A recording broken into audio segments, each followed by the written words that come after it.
ये आंसू, ये सिसकियां, ये बेपनाह दर्द, वो पल जब मौत सिरहाने खड़ी थी। पिताजी हमारे एक भयानक रोग से ग्रसित हो गए। बायोप्सी में बताया कि कैंसर है। वो लम्हे जब जिंदगी तिल तिल कर तड़प रही थी। मैंने सुसाइड ऑलमोस्ट अटेम्प्ट कर भी लिया था। जैसे मैं हाथ पे अपने ब्लेड से मारने लगती थी। ऐसा लगता था ना कि एकदम ही कि अब मुझे जीना नहीं है, मर जाना है। वो हालात जब बर्बादी सामने थी, लेकिन जिंदगी बेबस। मैं जन्म से ही नेत्रहीन था और मैं कुछ भी, जीरो विजन था, कुछ भी देख नहीं सकता था। हर दर पर दामन फैलाया, हर चौखट पर सर पटका। कोई ऐसा लगभग हॉस्पिटल नहीं है कंट्री का जिसको हमने विजिट नहीं किया होगा। मुझे 18 साल हो गए थे शादी के, बच्चे नहीं थे मेरे। सभी जगह दिखाया, बहुत जगह दिखाया, बनारस दिखाया। और जब सब विकल्प समाप्त हुए, तब एक आवाज गूंजी। यहाँ केवल प्रार्थना और संकल्प है। आपकी आस्था, विश्वास, श्रद्धा के अनुरूप आप करते हैं, वैदिक प्रक्रिया करते हैं, आप स्वयं ही ब्रह्म देवता करते हैं और आप स्वस्थ होते हैं। फिर आंखों में आंसू रह गए, लेकिन उनकी तासीर बदल गई। मेरे माथे पर निसंतानता का कलंक लगा हुआ था, जो बाबा ने मुझे चंदन लगा करके आज मुझे ऊंचा स्थान दिया है। गुरुदेव ने मृत्युंजय से कहा, हमारे हाथ में ये क्या है? इसने कहा कि मोबाइल है गुरुदेव। ओहो, तो तुमको दिखाई देने लगा। देखो तो तमाशा, बूझो तो पहेली, सुलझाओ तो गुत्थी, और शामिल हो जाओ तो हमें लगा कि ये ऐसे इतना बड़ा चमत्कार कैसे हो गया और मेडिकल साइंस ये फेल हो गई। यहां बाबा और भक्तों की पुकार है, वहीं उनके दावों पर विज्ञान की ललकार है। ऐसा संभव ही नहीं है हवन से, पूजा पाठ से फिर से वो दिखने लग जाए। ब्लाइंड सेंटर हैं जहाँ पे नेत्रहीन रहते हैं, उनके ऊपर एक प्रयोग करना चाहिए इनको। 50% भी की रोशनी अगर आज आ रही है, अगर इस माध्यम से आ रही है, तो वो मानने लायक है। आज होगी विज्ञान और विश्वास की टक्कर। आज खुलेगी करौली सरकार धाम की हकीकत। आधी हकीकत आधा फसाना में आज देखिए करौली सरकार के संकल्प का सत्य।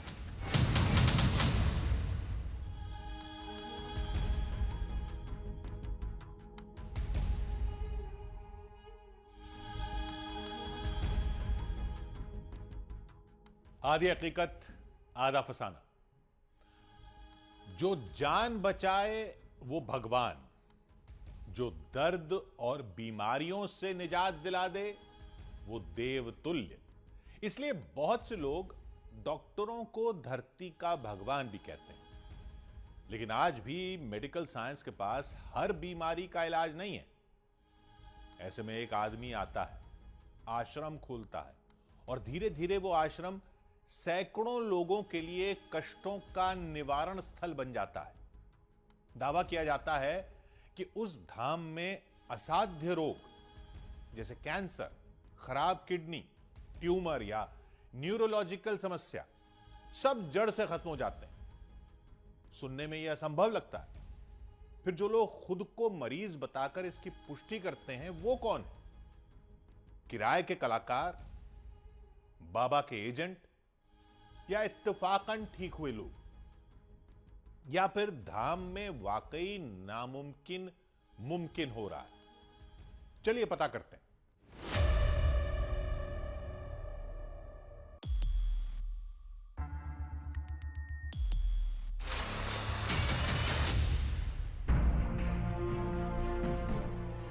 हवन की अग्नि में भस्म होते दुख, संकल्प की शक्ति से खत्म होते रोग, स्मृतियों के विनाश से समाप्त होते संकट।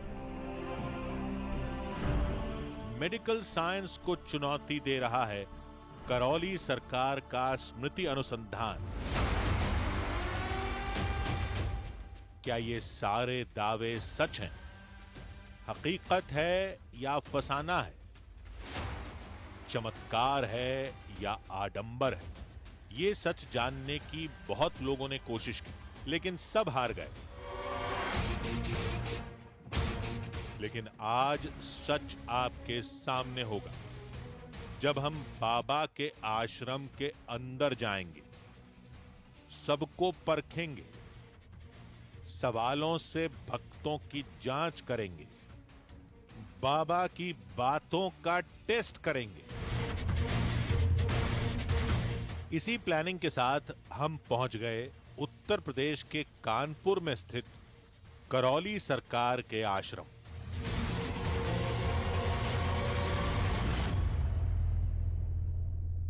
क्या हवन पूजन और स्मृति के जरिए किसी की बीमारी ठीक की जा सकती है? कानपुर के करौली सरकार दावा करते हैं कि वो और उनके शिष्य किसी भी शख्स को सामने खड़ा करके उनकी बीमारियों को स्कैन कर लेते हैं और फिर उसका पूरा समाधान कर लेते हैं। आज हम पहुंचे हैं कानपुर करौली सरकार के दरबार में। उनकी चिकित्सा पद्धति के बारे में आपको बताएंगे, उनके दरबार के बारे में आपको बताएंगे और जानेंगे क्या है सच्चाई, क्या है फसाना। नाउम्मीदी की गहराई में जब जिंदगी डूबने लगे, तब तिनके समान भरोसा भी विश्वास हासिल कर लेता है, फिर चाहे वो सच्चा हो या झूठा। आश्रम के बाहर जुटी ये भारी भीड़ इस बात का सबूत है। मस्तक पर त्रिपुंड, गले में बाबा की माला, सैकड़ों की भीड़, गाड़ियों का रेला। ऐसा लग रहा था जैसे हम किसी मेले में आ गए हों। ये तो समझ आ गया था कि बाबा पर विश्वास करने वालों की संख्या बहुत बड़ी है, लेकिन ये विश्वास सच की कसौटी पर कितना खरा उतरता है, ये थोड़ी देर में आप खुद देख लेंगे। अंदर दाखिल होते ही लंबी लाइन लगी दिखाई दी। पता चला कि आश्रम में होने वाली सारी क्रियाओं के लिए सबसे पहले पर्ची कटवानी पड़ती है।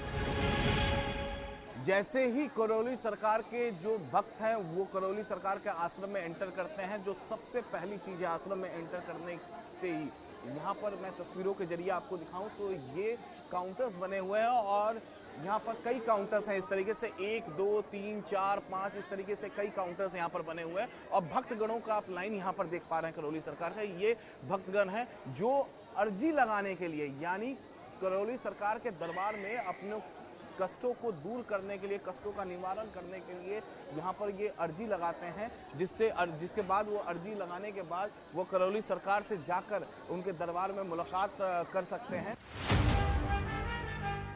बाबा के साधकों का दावा था कि जिसकी पर्ची कट गई उसकी समस्या का निदान तय है। यहाँ पर जितने भी लोग हैं सभी लोग अपना अर्जी लगाने आए हैं और जो भी उनके कष्ट होते हैं उसके लिए वो संकल्प प्रार्थना करते हैं और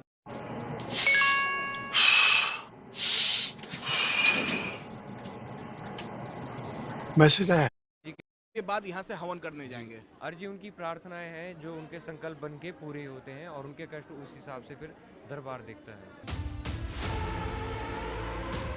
सच जानना है तो यहाँ की क्रियाओं को समझना होगा। साधक के मुताबिक भक्त अर्जी में अपने कष्ट लिखता है और अर्जी बाबा के दरबार में पहुंचते ही बीमारी खत्म होना शुरू हो जाती है। जो भी उनके कष्ट होते हैं वो उन्हें अपने अर्जी लगानी होती है। अर्जी लगाने के बाद ही दरबार उनकी पूरी की पूरी जो उनकी प्रार्थनाएं हैं वो स्वीकार करता है, इसलिए अर्जी लगाते हैं। और इसके बाद हवन, इसके बाद फिर आपकी हवन प्रक्रिया है और विभिन्न प्रक्रिया। हवन के बाद फिर दरबार में आप जाते हैं, करौली दरबार में आप जाते हैं, फिर आप गुरुदेव से मिलते हैं और फिर आप पूरा का पूरा समाधान अपना समझते हैं क्या है कैसे। हम यज्ञ स्थल की ओर चल दिए। पूरा आश्रम लोगों से पटा हुआ था। विशाल मजबूत इमारतें, दीवारों पर देवी देवताओं की तस्वीरें और जगह जगह पर शिव और शक्ति की प्रतिमा। यही बाबा के आराध्य हैं और इस आश्रम के आधार भी। करौली सरकार जो है पंच तत्व से वो अपनी चिकित्सा करने का दावा करते हैं और पंच तत्व में आकाश, धरती, वायु जिससे हम सांस लेते हैं, जल और अग्नि की सहायता से वो यहाँ पर पूरी तरीके से चिकित्सा करते हैं, यानी वो अपने मेडिकल साइंस को इसी पंच तत्व से वो चलाते हैं। करौली सरकार के लिए ये कहा जा रहा है कि वो महादेव यानी भगवान शिव शंकर और मां शक्ति के भक्त हैं और यही वजह है कि हर जगह पर आश्रम में इस तरीके से भव्य महादेव, भगवान शिव शंकर और मां शक्ति, काली मां और मां पार्वती, मां कामाख्या की बड़ी बड़ी प्रतिमाएं दिखेंगी और उनके भक्त कहते हैं कि इन्हीं का आशीर्वाद है करौली सरकार पर, जिसकी वजह से वो ठीक हो जाते हैं। कुछ इमारतों को पार करके हम वहां पहुंचे जहां हवन हो रहा था। इमारत के अंदर विशाल हवन कुंड था। पास ही पुरोहितों की टोली माइक पर मंत्रोच्चारण कर रही थी। हवन कुंड के चारों ओर खड़े लोग आहुतियां अर्पण कर रहे थे। कहते हैं यहां दी हर आहुति के साथ रोग शरीर से खत्म होता जाता है। हवन के बाद क्या करते हैं? हवन के बाद में रुद्राभिषेक के लिए जाते हैं। रुद्राभिषेक के बाद में एक रुद्राष्टाध्यायी से हवन होता है, फिर एक हवन करना पड़ता है और उसके बाद में विष्णु सहस्त्र नाम करना पड़ता है। विष्णु सहस्त्र नाम के बाद में कुछ संकल्प इत्यादि होते हैं जो दरबार के द्वारा कराए जाते हैं। उसके बाद में मां महाकाली पूजन होता है रात में श्री सूक्त से अभिषेक। दरबार में इस हवन के बाद ही जाते हैं क्या? हाँ जी जी, यहाँ हवन करने के बाद दरबार में जाते हैं जी। ये तो प्रक्रिया है, प्रक्रिया करने के बाद में गुरुजी से मिलते हैं ये लोग और वन डे में इनका जो है सारी समस्याएं समाप्त हो जाती हैं और ये स्वस्थ हो जाते हैं। बीमार लोगों या उनके परिवार वालों के अलग अलग बैच बनाए जाते हैं, फिर वो पुरोहितों के निर्देशानुसार हवन करते हैं। एक बैच के बाद दूसरा बैच हवन करता है। जनमांतरकृतानि च तानि सर्वाणि नश्यन्तो।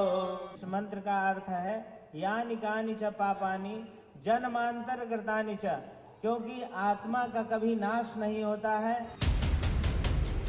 महज हवन करने से रोग नष्ट हो जाए ये मान पाना मुश्किल था।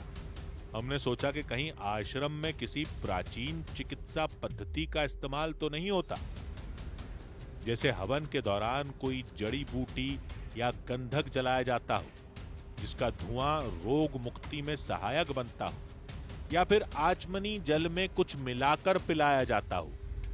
और प्राचीन पद्धति होने के कारण आश्रम उसे गुप्त रखता हो। वहां हो रही हर हरकत को हम बेहद ध्यान से देखते रहे।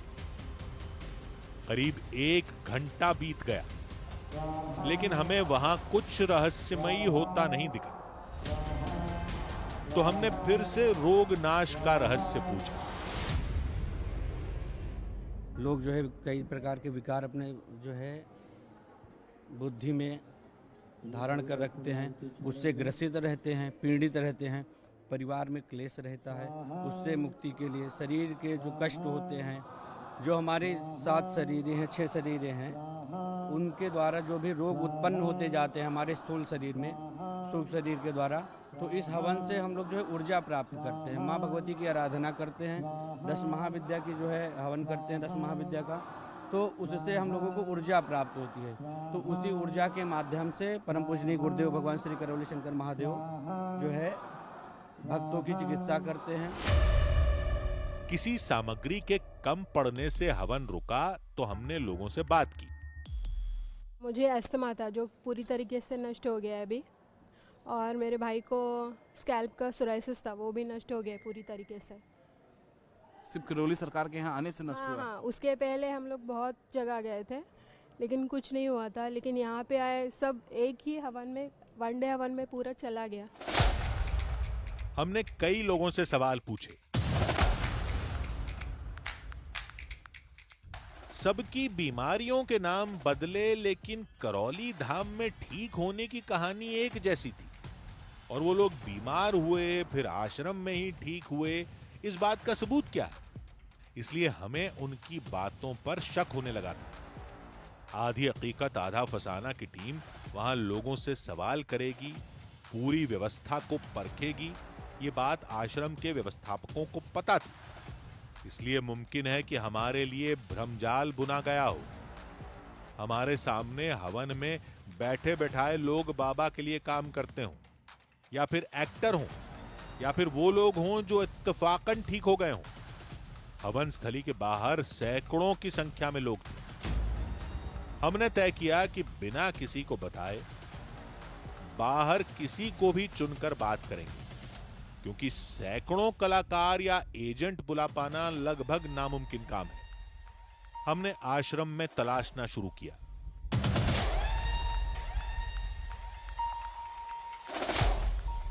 कई लोगों से बातचीत की और फिर एक ऐसा परिवार मिला जिसकी कहानी ने हमें और गहरे मझधार में ढकेल दिया। ये बिल्कुल सत्य बात है कि मैं जन्म से ही नेत्रहीन था और मैं कुछ भी जीरो विजन था, कुछ भी देख नहीं सकता था। कई हॉस्पिटल्स, कोई ऐसा लगभग हॉस्पिटल नहीं है कंट्री का जिसको हमने विजिट नहीं किया होगा। वर्ल्ड का टॉप हॉस्पिटल, आई स्पेशलिस्ट, सबको हमने दिखाया। आश्चर्य की अचरज की बात है कि ओवरऑल एशिया का नंबर 1 आई स्पेशलिस्ट मेरे लिए बॉम्बे बुलाए गए फ्रॉम यूएस। और इसमें डॉक्टर ने सीधा सीधा लिखा है कि your child mister Mrityunjay Singh Tomar is suffering from short impaired eye disease, eye damage, और sorry to say that he can not see ever. जब सारी उम्मीदों ने दम तोड़ दिया, तब प्रारब्ध ने यहां खींच लाया। हमारा भांजा है, कुवैत में जॉब करता था। उसको गूगल ने करौली सरकार के विषय में बताया, बिकॉज वो आउट ऑफ जॉब हो गया था और यंग लड़के हमेशा गूगल को बहुत कंसर्न करते हैं। तो उसने क्वेश्चन किया गूगल से कि भाई how can I come out from this current present problem. तो उसको करौली सरकार के वो खोल दिए। यहाँ से हमारे भांजे ने मुझे फ़ोन किया कि मामा जी आप जॉय को लेके यहाँ आ जाओ, इसका निक नेम जॉय है, मामा जी इसको लेके आओ, यहाँ ये ठीक हो जाएगा। मैंने कहा मेडिकल साइंस बोल रही है, बड़े बड़े डॉक्टर्स बोल रहे हैं, इवन एशिया के जो नंबर 1 बड़े रिनाउंस डॉक्टर हैं उन्होंने कह दिया है कि ये नहीं देख पाएगा, तो कैसे देख लेंगे। उसने हमें बहुत इंसिस्ट किया कि आप एक दफ़े आओ। हमें बिल्कुल भी यकीन नहीं था कि हम यहाँ आएंगे और ये ठीक हो जाएगा। लेकिन जब हम यहाँ आए, हमने इंक्वायरी की कि ये ठीक होते कैसे हैं। यहाँ पे 9 हवन करने की प्रक्रिया थी उस समय दरबार में, तो हम उससे कन्विंस्ड हुए। उनके मुताबिक हवन करते ही वो हुआ जिसने मृत्युंजय और उनके परिवार के जीवन का अंधेरा हमेशा के लिए खत्म कर दिया। कहने लगे नेत्र बंद करो और 3 दफे ओम नमः शिवाय बोलो। हमने नेत्र बंद किए और 3 बार ओम नमः शिवाय, ओम नमः शिवाय, ओम नमः शिवाय इस प्रकार से बोला। कहने लगे खोलो नेत्र। हमने खोला नेत्र। गुरुदेव ने मृत्युंजय से कहा, करीब 22-23 फीट के दूर बैठे थे गुरुदेव। गुरुदेव ने मृत्युंजय को अपना मोबाइल हाथ में लेके दिखाया और पूछा कि गुरुदेव मृत्युंजय हमारे हाथ में ये क्या है। इसने कहा कि तो मोबाइल है गुरुदेव। ओहो, तो तुमको दिखाई देने लगा कि हाँ दिखाई दे। तो तुमको हमारा चेहरा दिख रहा है कि दिख रहा है। अच्छा, तो अब तो तुम सब कुछ दिखने लगा कि हाँ सब कुछ, लेकिन तुम्हारे नेत्रों में आंसू क्यों। इसने कहा गुरुदेव मैंने आज तक अपने माता पिता नहीं देखे। तो वो हम क्षत्रिय कुल से हैं और बड़े कठोर हृदय के हैं। हम भी वो दृश्य देख के द्रवित हो गए, आंखों में हमारे भी आंसू आ गए। अभी भावुक हो गए होंगे, बेटा आपका निस्संदेह दिखने लगा। नेचुरली उस टाइम में थोड़ा सा भाव वो बहुत, मतलब उसको आप नहीं फील कर सकते। I can feel that. लगा कि ये ऐसे इतना बड़ा चमत्कार कैसे हो गया और मेडिकल साइंस ये फेल हो गई। जिन आंखों की रोशनी विख्यात डॉक्टर भी 19 साल में नहीं लौटा पाए, वो इस आश्रम में एक दिन में कैसे लौट आई। कहीं ये भी मिली भगत तो नहीं। हमें विश्वास नहीं हुआ तो उन्होंने मेडिकल रिपोर्ट दिखाई। ये वो तमाम डॉक्यूमेंट्स हैं जो ये लगातार इनका दावा है कि 2019 से पहले ये 2016 की डॉक्यूमेंट्स हैं, ये 2008 के डॉक्यूमेंट्स हैं जो डॉक्टर्स को दिखा रहे हैं। डॉक्यूमेंट्स इनके पास तमाम वो लेकर यहाँ पर पहुँचे हुए हैं, इनसे बातचीत हो रही है और इनका कहना है कि अब आपको बिल्कुल एकदम दिख रहा है। इसका देन सिर्फ सिर्फ सिर्फ सिर्फ और सिर्फ मेरे प्रिय प्रिय प्रिय गुरुदेव करौली शंकर बाबा जी, इसका संपूर्ण श्रेय उन्हीं को जाता है। मेडिकल साइंस जहाँ रुक जाती है वहाँ ये जो करौली सरकार में जो एनर्जी ट्रांसफ़र करने की जो प्रक्रिया है वहाँ से वो शुरू होती है। एग्जाम्पल्स यहाँ हम अकेले नहीं हैं, ऐसे न जाने कितने और लोग हैं जो नाउम्मीद थे और वो ठीक हुए, और इसको हम ईश्वर की कृपा भी कहेंगे। हमारा सवाल ईश्वर की कृपा या आस्था पर नहीं था, सवाल था इस आश्रम में हो रहे इलाज पर। कहीं ऐसा तो नहीं कि मृत्युंजय की आंखें इत्तेफाक से ठीक हो गई हों। हमने और लोगों को तलाशना शुरू किया। फिर हमें मिला मुंबई से आया एक परिवार। और 2-3 महीने में बस एकदम आईसीयू में चली जाती थी मैं, और डॉक्टर्स बता ही नहीं पाते थे कि इसको प्रॉब्लम क्या है। फिर अचानक से ना नेजल पॉलिप्स हो गया, उसकी कोई दवाई नहीं है नॉर्मली। जैसे ना नेजल पॉलिप्स के लिए यहाँ से नाक और आंखों के बीच में एक वेन जाती है, वो वेन में ना वो डॉक्टर्स स्टीरॉइड का इंजेक्शन देते, लेकिन उसके बाद भी डॉक्टर्स बोलते हैं कि हम आपको 100% गारंटी नहीं दे रहे कि वो वापस से नहीं होंगे। बस अकेले रूम में बैठ के रोते रहो, बाहर जाने का कहीं मन ना हो।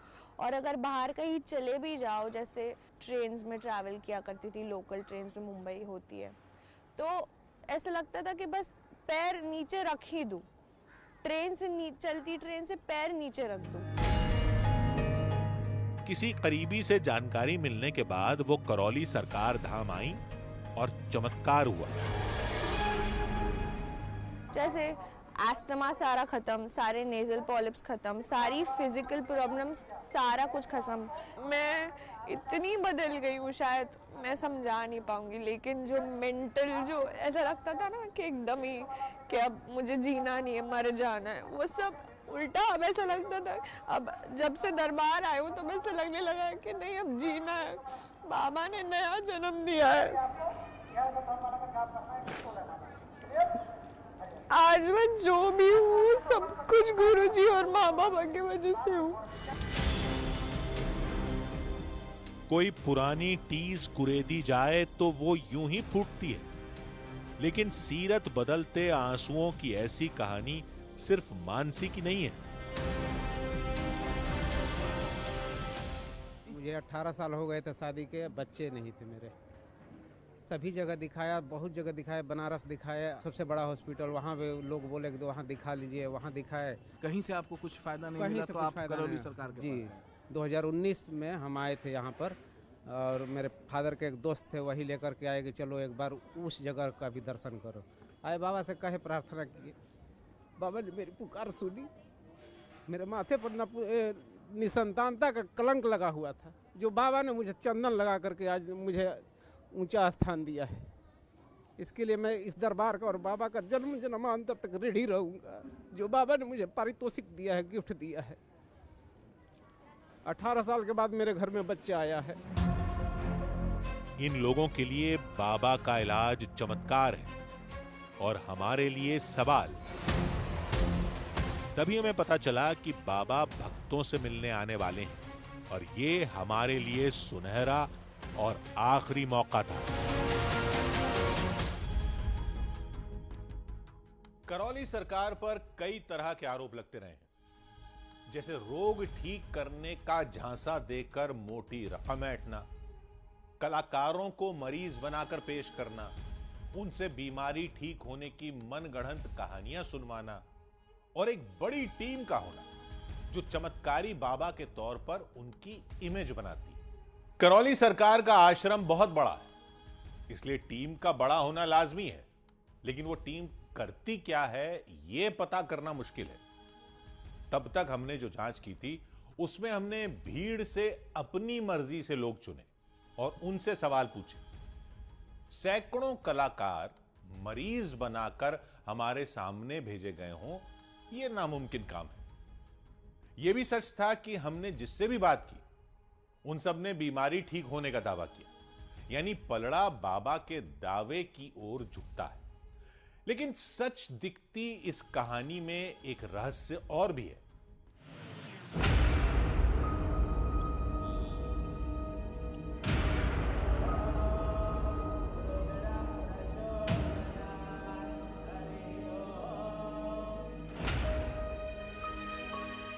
अगर आंखें मन का दर्पण है तो एक बार इनमें झांकिए। किसी की आंखों में शून्यता दिखेगी तो किसी से बहता दर्द। कोई आंख उम्मीद का घर दिखेगी तो कोई भीड़ में अकेली, लेकिन सब थीं एक ही तरफ। इन सब का संगम थी करौली सरकार की गद्दी, उनका दरबार।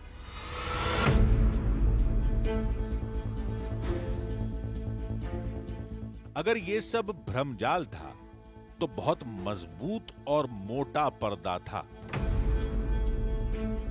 वैसे अब तक जितने भी ठीक हुए मरीज हमें मिले वो सब सच्चे लग रहे थे, लेकिन एक बात हमें खटक रही थी। वो ये कि आश्रम में वही आएगा जो ठीक हुआ हो या पहली बार आया हो, यानी जिन लोगों की बीमारी ठीक नहीं हुई वो नहीं आए होंगे। मुमकिन है हमें इत्तफाकन ठीक हुए लोग मिले और जो लोग आश्रम में इलाज कराकर भी ठीक नहीं हुए वो नहीं मिले। इससे पहले कि हम इस सवाल का जवाब सोच पाते, करौली सरकार सामने लगी स्क्रीन पर दिखाई दिए। करौली सरकार का दरबार शुरू हो चुका है। भक्त जो हैं वो करौली सरकार से मिलने के लिए, बातचीत करने के लिए और अपने कष्टों को दूर करने के लिए वो यहाँ पर पहुँच चुके हैं और डिजिटली करौली सरकार अपने भक्तों से बातचीत भी कर रहे हैं। डिजिटली क्यों कर रहा है वो भी हम आपको बताएंगे, लेकिन यहाँ सबसे पहले तो मैं आपको तस्वीर दिखाऊं। ये करौली सरकार के भक्त हैं जो करौली सरकार के सामने अपने कष्टों को लेकर पहुँचे हैं और इन्हें पूरा भरोसा है कि इनके कष्ट जो है करौली सरकार दूर कर देंगे। करौली सरकार ऊपरी मंजिल पर बैठे थे और वहीं से लोगों का कष्ट दूर किया जा रहा था। डिजिटली इन्हें क्या क्या बीमारी है उन बीमारियों को यहाँ पर लिखकर बताया जा रहा है। करौली सरकार ठीक इसके ऊपर जो फ्लोर है वहाँ पर बैठे हुए हैं और जो ये घर से भगा देने की स्मृति, अंधा आधा अंग कमजोर हो रहा था, ये तमाम जो इनकी बीमारियां थी वो बताया है उनके शिष्यों के द्वारा। डिजिटली अवेलेबल है यहाँ पर। और यहाँ पर देखिए ये जो पूरा फैमिली है ये नेपाल से यहाँ पर पहुँचा हुआ है। एक के बाद एक लोग आते गए और बाबा सबकी समस्याओं को खत्म करते गए।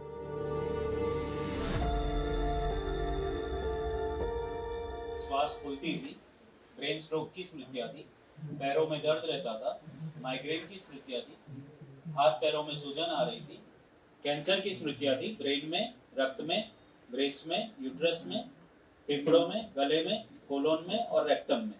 ये सारे कष्ट जो स्मृतियां बची हुई जो भी नष्ट हो गई। हमें एक खास बात नजर आई। करौली सरकार के आसपास बैठे साधक लोगों की परेशानियां लिख रहे थे। साधक वो पर्ची बाबा को दिखाते थे। उसके बाद बाबा लोगों को उनके कष्ट निवारण की जानकारी देते थे। बीच बीच में वो कुछ बुदबुदाते थे, जैसे वो इंसान के अंदर झांकने की या उसकी बीमारी को खत्म करने की कोशिश कर रहे हैं।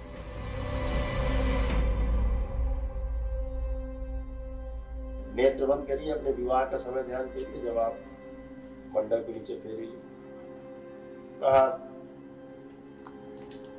पुनः प्रवेश, एक दूसरे के प्रति अटूट प्रेम और अटूट विश्वास। नेत्र खोल के अपने अपने बंधन खींचे 3 बार। ये प्रक्रिया उलझाने वाली थी। अब सवाल यह था कि रोग को नष्ट करने वाली शक्ति किस में है? बाबा के साधकों में, करौली सरकार में, या फिर यहां होने वाले हवन और मंत्रों में? बच्चों की तरह घुटना, कमर, कूल्हा, स्पाइन सब एकदम नई, एकदम फ्रेश।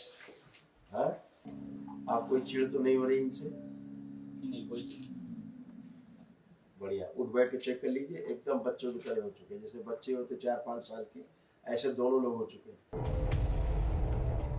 हमें पता चला कि थोड़ी देर में बाबा खुद यहां पर आएंगे, हवन करेंगे, और जिनकी परेशानियां छुपी रह गई हैं वो पहले उभरेंगी और फिर खत्म हो जाएंगी। करौली सरकार के दरबार में इस वक्त आरती हो रही है और ये आरती तकरीबन 7 मिनट तक यहाँ पर होती है और जैसे ही ये आरती खत्म होगी उसके बाद करौली सरकार की एंट्री होगी इस दरबार में। और बताया ये जा रहा है कि करौली सरकार की जैसे ही एंट्री होगी इस दरबार में यहाँ पर फिलहाल आरती हो रही है और आरती के बाद जैसे ही करौली सरकार आएंगे यहाँ पर हवन शुरू हो जाएगा।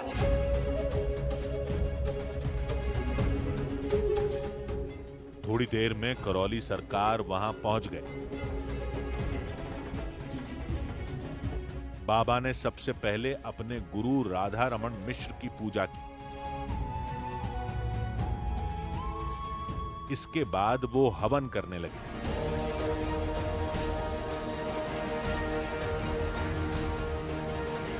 हवन की अग्नि जैसे जैसे तेज होती गई, उसके साथ ही कुछ लोगों के तेवर उग्र होते गए।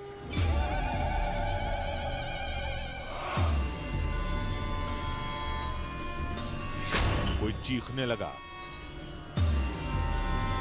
कोई अपनी जगह पर नाचने लगा, तो कोई दर्द से तड़पने लगा। हर आहुति के साथ अजीब हरकतें करने वालों की संख्या बढ़ती जा रही थी। वहीं बाबा पूरे माहौल से बेपरवाह हवन में लीन थे। कुछ देर बाद हवन खत्म हो गया और उसके साथ ही चीखते चिल्लाते लोग यूं सामान्य हो गए जैसे कुछ हुआ ही ना हो। जो लोग जो महिलाएं या पुरुष जिनका व्यवहार बदल गया था वहां पर तस्वीरें में देखिए, वो अब नॉर्मल होते हुए यहाँ पर। क्या हुआ था आपका जब हवन हो रहा था? क्या हुआ था आपको उस दौरान? हवन हो रहा था तो अपने आप ही शैतान आ गया था, अपने आप। अब ठीक है आप? अब ठीक है। क्या हुआ तो उस वक्त याद है आपको? याद नहीं है, हम भाग रहा था उधर से। लोग बेशक शांत हो गए, लेकिन हमारे अंदर सवालों का शोर बढ़ता जा रहा था। हम ये समझ गए थे कि सिर्फ पूछकर या देखकर असलियत पता लगाना नामुमकिन था। इसलिए हमने बाबा को अपने तरीके से परखने का फैसला किया। हमने करौली सरकार से मिलने का वक्त मांगा और वो तैयार हो गए। ये करौली शंकर महादेव धाम है और पूर्वजों की मुक्ति यहाँ पे विशेष रूप से वही कार्यक्रम है, क्योंकि बिना पूर्वजों की मुक्ति हुए कोई समस्या से शारीरिक हो चाहे मानसिक हो चाहे आध्यात्मिक हो, उससे छुटकारा नहीं पाया जा सकता। ऐसा दरबार का अनुसंधान है। बाबा का कहना था कि रोग अंदर बैठी स्मृतियों से पैदा होते हैं, लेकिन ये स्मृतियां क्या होती हैं? लोग आते हैं अपनी श्रद्धा से, आस्था से, विश्वास से दरबार में, पितृ मुक्ति कराते हैं और स्वयं प्रार्थना संकल्प अपने लिए करते हैं, स्वस्थ होते हैं। क्योंकि दरबार का ऐसा मानना है कि 90% जो बीमारियां हैं नकली है, एकदम नकली है, उनका कोई अस्तित्व नहीं है, लेकिन व्यक्ति फिर भी पीड़ित है। वो अपने पितरों की, पूर्वजों की मृत्यु के समय की जो स्मृतियां होती हैं वो बनी रहती, वो नहीं जाती। वह स्मृतियां ब्रेन स्वीकार कर लेता है और जब मस्तिष्क स्वीकार कर लेता है तो उसको मस्तिष्क के द्वारा शरीर स्वीकार कर लेता है। बाबा के मुताबिक उनके आश्रम में भी साइंस से ही इलाज होता है, लेकिन वो विज्ञान आध्यात्म का प्राचीन विज्ञान है। दरबार के अनुसंधान के अनुसार रोग सबसे पहले जो बनना शुरू होता है वो सूक्ष्म शरीर बनना शुरू होता है। और अगर सूक्ष्म शरीर में रोग बनेगा तो कैसे बनेगा? या तो आपके पिछले जन्मों में कोई कष्ट है, या आपके पितृपक्ष में पिता को, भाई को, किसी की मृत्यु हुई है, बाबा की, दादा की, परिवार में माँ की, तो वो जो कष्ट उनको रहे मृत्यु के समय के, उनकी स्मृतियां रहेंगी। मान लीजिए उनकी मृत्यु हार्ट अटैक से हुई है, तो हार्ट के कष्ट आपके परिवार में किसी न किसी को महसूस होने लगे, किसी को ज्यादा, किसी को कम। दरबार का अनुसंधान है कि ये स्मृतियां अगर नष्ट कर दी जाए तो रोग अपने आप ही विदा हो जाते हैं, बचते ही नहीं, क्योंकि स्मृतियां ही रोगों का आधार है। हमने पूछा कि जिन बीमारियों के आगे मेडिकल साइंस फेल हो गई, वो बीमारी आश्रम में ठीक हो जाएगी, ऐसा क्यों माना जाए? अब शरीर बन गए, अब कभी नहीं ठीक होंगे। शरीर, लीवर सड़ गल गया है, बिल्कुल ही सड़ गया, बचा ही नहीं 10%, किडनी गल गई, जितने एसेंशियल ऑर्गन्स हैं दोबारा नहीं बनते डेड होने के बाद। यहां देखा जाता है कि फिर से बन जाते हैं।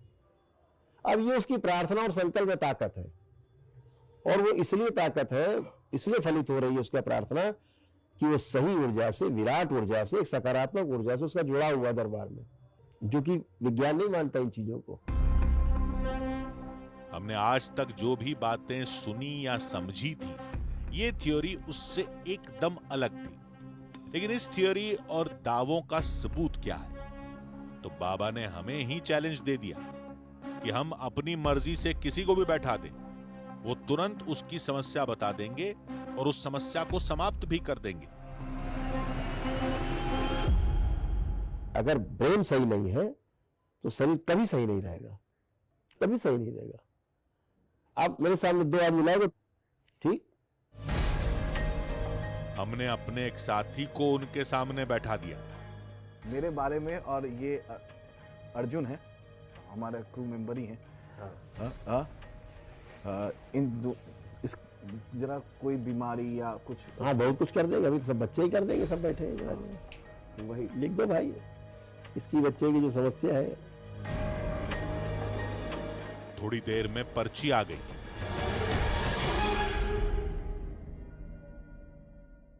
इसको माइग्रेन की स्मृतियां हैं, सिर में दर्द की। अब थोड़ा सा बताते हैं, जैसे इसकी एक आंख की तरफ, आधी तरफ जिधर दर्द आता है, एक आंख में इसको कष्ट आता है। हाँ, आंसू निकलते हैं। जोर से बोलो, जोर से बोलो। आंसू निकलते एक आंख से। अब ये तो नहीं बताया इसने हमें, आधे में लिखा जी। ये देखिए, यहाँ पर अर्जुन से पहली बार करौली सरकार मिल रहे हैं, और इनके शिष्य ने अर्जुन को लेकर लिख दिया। शिष्यों ने तमाम लिख रखा है। शिष्यों ने लिखा है इनकी एक आंख में ज्यादा दर्द आता है, माइग्रेन की स्मृति को लेकर। और जैसा कि अर्जुन आंखों से आंसू आते हैं, आपके आंखों से आंसू आते हैं, अर्जुन एडमिट भी कर रहे हैं इस बात को। करौली सरकार जितनी भी बातें बताते जा रहे थे, हमारा साथी उनकी हर बात पर हामी भर रहा था। कभी कभी शरीर में कंपन सा इसको महसूस होता है, आता है कंपन। सब देखिए, सब लिखा है जी, बिल्कुल सब लिखा हुआ है। हृदय के स्थान पर अचानक से दर्द होता है। कभी कभी इसको ऐसी स्मृतियां आती हैं खतरनाक, सुसाइड करने का मन करने लगता है, सुसाइडियल थॉट्स आते हैं। आता है सुसाइडियल थॉट, आत्महत्या करने का इच्छा करता है। कब किया आखिरी बार? जब प्रेशर ज्यादा होता है। और कभी कभी हृदय के स्थान पे इसको अचानक से दर्द आता है। होता है। हाँ।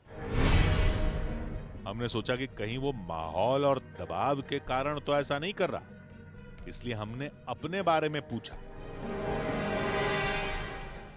जब शूट कर रहे थे वहां, उस समय थोड़ा सा आप अनईजी महसूस किया था आपने? किया था? और आंखों और चेहरे पर भारीपन आया? बिल्कुल। हाँ, आया। हाँ, उस समय। अब ये तो आपने बताया नहीं हमें, लेकिन दरबार लिख के आपको सब दे रहा है। आपको एमएनडी सक्रिय हो रहा था, मोटर नर्व आपकी डैमेज हो रही थी। ये बैठ गए तो उठने में ताकत लगाते थे, तो ये प्रमाण था कि मोटर नर्व डैमेज हो रही थी और अंदर यूरिन इन्फेक्शन आ रहे थे।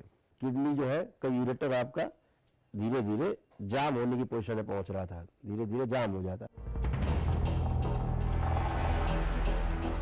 करौली सरकार ने कहा कि वो सारी बीमारियों को चंद पलों में ही समाप्त कर देंगे और फिर कुछ पढ़ना शुरू किया। ओम विस्मरण कालखंड काट दिया जाए, स्वाद नष्ट कर, आस्वादन नष्ट कर, बैलेंस, उच्चाटन सदा के लिए 3 बार बोली ओम नमः शिवाय, ओम नमः शिवाय, ओम नमः शिवाय, ओम नमः शिवाय।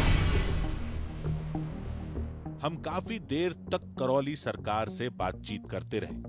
उन्होंने हमें अपने यहां ठीक होने वाले कई मरीजों के किस्से सुनाए और अपने ऊपर लगे आरोपों पर भी बात की। तमाम सोशल मीडिया पे लिख देते हैं कि पैसे लेकर होमन कराते हैं और तमाम तो क्या करें, पैसे न लिए थे, वो व्यवस्था संभालेंगे दरबार की, क्या चाहते हैं? ये जो ढोलक बजा रहे हैं ये पैसे नहीं ले रहे, हम कल से बंद कर देते हैं, 2 रुपया नहीं लेंगे। आओ कौन व्यवस्था संभाल रहा दरबार की? ये जो 25,000 आदि भंडारा चल रहा है, धनाधन चल रहा है, आप जब से देख रहे हैं भंडारा चल रहा है, बिल्कुल देख रहे हैं। आधे वनडे कार्यक्रम निःशुल्क हो रहे हैं बगैर एक पैसा लिए, वो कौन कराएगा? तो जो सक्षम नहीं है उसको निःशुल्क हो रहा है, जो सक्षम है वो धन दे रहा है, समस्या कहाँ है? फिर उनसे विदा लेकर हम वापस चल दिए। बहुत अच्छा लगा आप लोग दरबार आए, बहुत अच्छा लगा। बाबा ने हमारे बारे में जो बात बताई थी उसमें काफी हद तक सच्चाई थी। हवन कुंड के पास तबीयत खराब लगना सच था। हमने अपने एक साथी को इस बारे में बताया था। मुमकिन है कि वो बातें किसी ने सुन ली, लेकिन अगर ऐसा था भी तो बाबा को बीमारी के बारे में कैसे पता चला? अर्जुन, तुमको लेकर करौली सरकार ने बहुत कुछ कहा, जिस तरीके से कि एक आंख से पानी निकलता है, पेट में थोड़ी सी गैस बनती है और कुछ मानसिक चीजें भी कही थी कि सुसाइड करने का ऐसा बोला था उन्होंने। तो उसमें से क्या फैक्ट क्या है? इसमें से रियलिटी है, ये ऐसा होता है कभी कभी जब प्रेशर ज्यादा हो जाता है माइंड पे तो ऐसा मन करता है कि सुसाइड कर ले, सब ठीक हो जाएगा, ऐसा उन्होंने बताया था कल, और ये फैक्ट है। आंखों से आंसू निकलने वाली, आंख से आंसू आता है, राइट वाली आंख से आंसू आने लगता है कभी कभी ऑटोमेटिक। डॉक्टर को दिखाया था इसको लेकर कभी? नहीं, डॉक्टर को तो नहीं दिखाया अभी तक। उसके बाद क्या कहा कि अब ठीक हो जाएगा? हाँ, उन्होंने बोला अब ठीक हो जाएगा। यकीन नहीं हो रहा था। किसी का चेहरा पढ़कर कोई अंदर का दर्द नहीं जान सकता, फिर करौली सरकार को कैसे पता? ये सब माइंड रीडिंग आर्ट या फिर तुक्के से भी हो सकता था। लेकिन आश्रम में बीमारी ठीक होने का सच क्या है, ये जानने के लिए हम एक डॉक्टर के पास पहुंचे।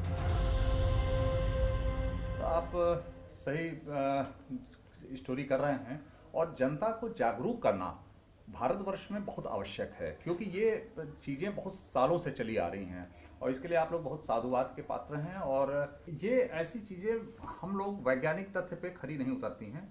जो आप जैसा बता रहे हैं कि 16 साल से वो अंधा था, या निश्चित रूप से उसको कोई दिक्कत ऐसी रही होगी 19 साल से, तो ऐसा संभव ही नहीं है कि हवन से, पूजा पाठ से, इस तरीके से चीज़ें फिर से वो दिखने लग जाए।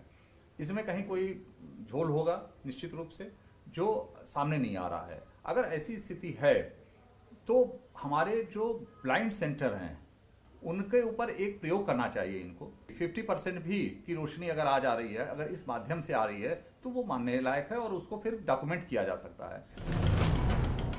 बात तो ठीक थी, लेकिन जिन लोगों का दिमागी इलाज हमने अपनी आंखों से देखा, वो कैसे मुमकिन हुआ?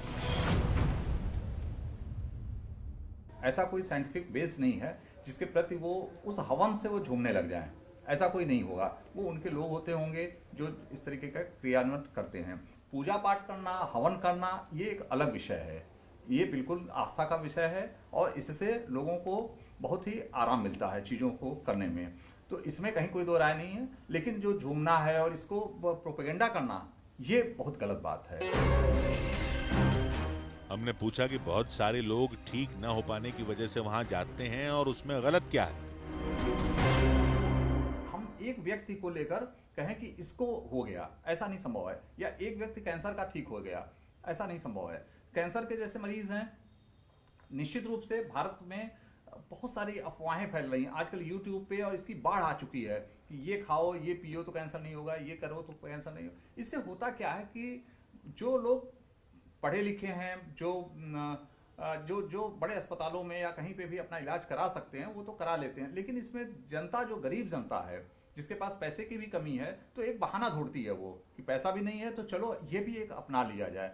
जो हम उसको, जब जैसे कैंसर का मरीज है, इन सब चीज़ों चक्रों में पड़ा और 2-4-6 महीने और अगर निकल गया उसका, तो निश्चित रूप से कैंसर बहुत विभत्स रूप हो जाता है, फिर उसको बचाना बहुत मुश्किल हो जाता है। फिर डॉक्टर ने लोगों के लिए अनमोल संदेश दिया जिसे आप सबको जरूर सुनना चाहिए। तो आपके माध्यम से निश्चित रूप से करेंगे कि इन सब चीजों में आपका आस्था है, आप बिल्कुल इसको इन्वॉल्व होइए, सब कुछ ठीक है, लेकिन मॉडर्न साइंस जो डॉक्टर कह रहा है उसको फॉलो करिए और उसके साथ साथ इसको करिए। हाँ, हवन, पूजा पाठ, ये आत्मविश्वास को बढ़ाने का कारण है। आत्मविश्वास आपका बढ़ जाता है, बीमारी से आपको लड़ने की शक्ति बढ़ जाती है, लेकिन आपको इलाज तो मॉडर्न साइंस का ही करना है।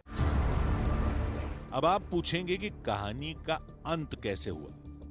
करौली सरकार आश्रम में इलाज होता है या नहीं होता? होता है तो डॉक्टर के पास क्यों जाएं? नहीं होता तो सैकड़ों लोग वहां क्यों जाते हैं? क्यों ठीक होने का दावा करते हैं? सच कहें तो करौली सरकार आश्रम की गुत्थी अपनी जगह आज भी बनी है। एक दावा ठीक होने वालों का है तो दूसरा दावा सवाल उठाने वालों का भी है। करौली सरकार की अपनी थ्योरी है तो डॉक्टर का कहना भी 100% सही लगता है। हम तो सिर्फ यही मनाएंगे कि किसी पर भी किसी कष्ट या रोग का साया न पड़े, और अगर पड़े तो उसका परिवार, उसके दोस्त और ये समाज उसका सहारा बने। चिकित्सकों के जरिए वो अपना पूरा इलाज करवाए, और इसके साथ ही वो बेशक किसी भी धर्म का हो, किसी भी रूहानी या आध्यात्मिक शक्ति से मदद मांगे, लेकिन मेडिकल साइंस का हाथ कभी न छोड़े, क्योंकि जीत विश्वास में है। विश्वास जितना दुआ में उतना ही दवा में।